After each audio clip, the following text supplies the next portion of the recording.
కారం రంగు రుచితో ఉంటుంది. ఆచి మిరపపొడి అదరగొట్టే కారం రంగు రుచి. అనంతపురం జిల్లా కళ్యాణదుర్గం ఈ స్టాంప్ కుంభకోణం హాట్ టాపిక్ గా మారింది. రాజకీయ దుమారం రేపింది. దీనిపై ఎమ్మెల్యే సురేంద్రబాబు స్పందించారు.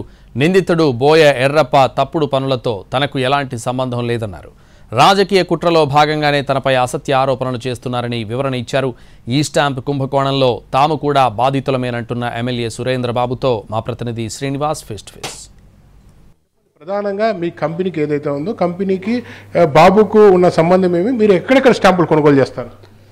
ఈ స్టాంపింగ్ అనే వ్యవస్థ 2022 లేదా 23 మధ్యలో వచ్చింది. ఏదైతే ఉందో అనంతపురంలోనూ మేము కళ్యాణదుర్గంలో కొంటున్నాం. ఈ స్టాంపింగ్ అనేది ఏదైతే కళ్యాణదుర్గంలో కొన్నామో 23.5 లక్షల స్టాంపులు కొనడం జరిగింది. అందులో 18 లక్షల రూపాయలు ట్యాంపరింగ్ చేశారు. ఆ 18 లక్షల రూపాయల ట్యాంపరింగ్లో మొన్న శుక్రవారం రోజు ఏదైతే ఉందో మా డాక్యుమెంట్స్ చెక్ చేస్తుంటే మా ఆఫీస్ ఇంటర్నల్ ఆడిట్ వాళ్ళు ఒక క్యూఆర్ కోడ్ కొడితే అది 100 రూపాయలు చూపించడంతో షాక్ అయ్యారు. మళ్ళీ 2-3 సార్లు కొట్టారు, సేమ్ వచ్చింది. ఇంకా కొన్ని డాక్యుమెంట్ చేస్తే ఇది తప్పు జరిగిందనే అభిప్రాయంకి రావడం ఈ 2 టౌన్ పోలీస్ స్టేషన్కి వెళ్ళి కంప్లైంట్ చేయండి ఇమీడియట్గా, దాన్ని ఆపొద్దండి, ఇది ఒక స్టాంప్ కుంభకోణం అంటే చిన్నది కాదు. అందులో కూడా ఈ స్టాంప్ అంటే ఎందుకంటే ముందు చాలా స్కాములు ఈ స్టాంపు మీద జరిగాయి. సో ఈ స్టాంప్ ఎందుకు తెచ్చారంటే ఇది ఎటువంటి బస్సులో కూడా ఎవరు కూడా దీన్ని ట్యాంపరింగ్ చేయకూడదనే ఉద్దేశంతో దీన్ని తేవడం జరిగింది. కాబట్టి మీరు కంప్లైంట్ ఇవ్వాలంటే ఆ కంప్లైంట్ ఇచ్చారు. అది పోలీసు వారు ఎంక్వైరీ చేస్తున్నారు. స్టాంపింగ్ వ్యవస్థనంతా ఒక ఏజెంట్కి అప్పజేయడం జరిగింది. ఆ ఏజెంట్ ద్వారా రకరకాల వ్యక్తులకంతా రాష్ట్రంలో ఏజెన్సీ ఇవ్వడం, అందులో భాగంగా ఇతనికి కూడా 20లో 21లోనో ఆ ఏజెన్సీ దక్కింది. అంటే వైఎస్ఆర్ గవర్నమెంట్లోనే ఈ ఏజెన్సీ అతను తీసుకున్నాడు. అంటే గత కొన్ని రోజులుగా జరుగుతున్న వ్యవహారం మీరు చెక్ చేసుకోలేదా ఎప్పుడు మీ స్టాంపుకు సంబంధించి? అంటే 100 స్టాంపుల్లో జనరల్గా ఈ స్టాంప్ వ్యవస్థ ఎవరు కూడా ఇంతవరకు కూడా ఫోర్స్ చేస్తారని నేనే కాదు, నేను చెప్పిన తర్వాత చాలామంది కూడా ఆశ్చర్యానికి గురవుతున్నారు. ఇలాంటివి కూడా ఫోర్జరీ జరుగుతుందా, ఇలాంటివి కూడా ట్యాంపరింగ్ జరుగుతుందనే దానికి వచ్చారు. 23,50,000 రూపాయలు నేను మోసం చేయాల్సిన అవసరం నాకు లేదు. అంటే మీరు చెప్తున్న విధంగా ఇప్పటికే మీరు కొన్ని ఏదైతే ట్యాంపరింగ్ అయినాయని చెప్తున్నారో ఆ ట్యాంపరింగ్ అయిన స్టాంపులు బ్యాంకులకు ఇచ్చారా? మరి ఈ ప్రాసెస్ ఏమైనా జరిగిందా? కొన్ని ఇచ్చాం, ఖచ్చితంగా బ్యాంకులకు కూడా ఇచ్చాం. ఎందుకంటే మా మీద ఉన్న బ్యాంకులకున్న ట్రస్ట్ కావచ్చు, ఏదైనా కావచ్చు, బ్యాంకులకు కూడా ఇచ్చాం.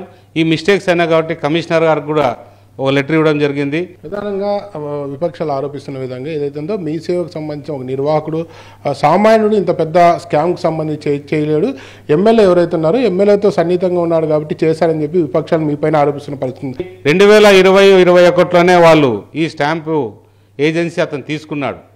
ఆ ఏజెన్సీ తీసుకొని 2022 నుంచి కూడా 23 నుంచి కూడా తన భార్య పేరు మీద రన్ చేస్తున్నాడు. తన భార్య పేరు మీద రన్ చేస్తున్నప్పుడు 20 వీళ్ళతో ఉన్న పరిచయాలు ముందున్న వైఎస్ఆర్ గవర్నమెంట్లోనే ఇతనికి వచ్చింది.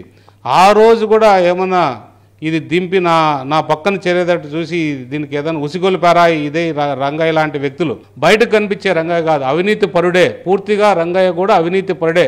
ఇలాంటి ప్రజలను మోసం చేయడానికే నువ్వు ఒక ఎంపీగా ఉండి ఏం చేయలేకపోయినావు, ఈరోజు ఎమ్మెల్యేగా రావాలని ప్రయత్నం చేసావు, ప్రజలు నిన్ను ఓడించారు.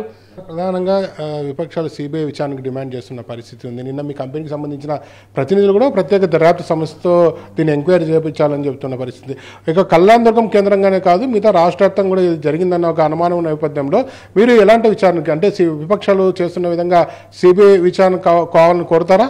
ఖచ్చితంగా విచారణ ఏదేయాలనేది మా ముఖ్యమంత్రి గారు నిర్ణయిస్తారు. ఇప్పుడు ఏదైతే మీరు చెప్తున్నారు దానికి సంబంధించి స్టాంప్కి సంబంధించి ఒక నెంబర్ ఉంటుందని చెప్తున్నారు. ఇప్పుడు దాన్ని ఆన్లైన్లో వెరిఫికేషన్ చేసుకోవచ్చు అని చెప్తున్నారు. ఇప్పుడు మనము మీ నెంబర్ కొడితే ఆన్లైన్లో చూపిస్తుంది. అది ఇప్పుడు ప్రస్తుతం వెబ్సైట్ ఆన్లో ఉందా? వాళ్ళది ఏదైతే ఉందో ఆ స్టాంప్ వెబ్సైట్ ఆఫ్లో ఉంది, అది పనిచేయట్లేదు. ఎందుకు పనిచేయట్లేదు? గత 2-3 రోజుల నుంచి అదేదో జరుగుతోంది. అది ఒక వ్యవస్థను నడుపుతున్నప్పుడు ఏది ఏమైనా కూడా అది అలాగే ఉండాలి. ఆ స్టాంప్ పేపర్ కూడా మా స్టాంప్ పేపర్ బయటకు వచ్చిందని ఎట్లా కూడా అది నిగ్గు తీర్చాల్సిన అవసరం ఎంతైనా ఉంది. మొత్తం ఇప్పుడు ఈ స్టాంప్ మొత్తం కుంభకోణం సంబంధించి మొత్తం వైసీపీ టీడీపీ మధ్య ఏదైతే ఉందో ఆరోపణలకు ప్రతి ఆరోపణలకు వేదికగా మారిందని చెప్పవచ్చు. Camera Sudarshan, Srinivas, NTV.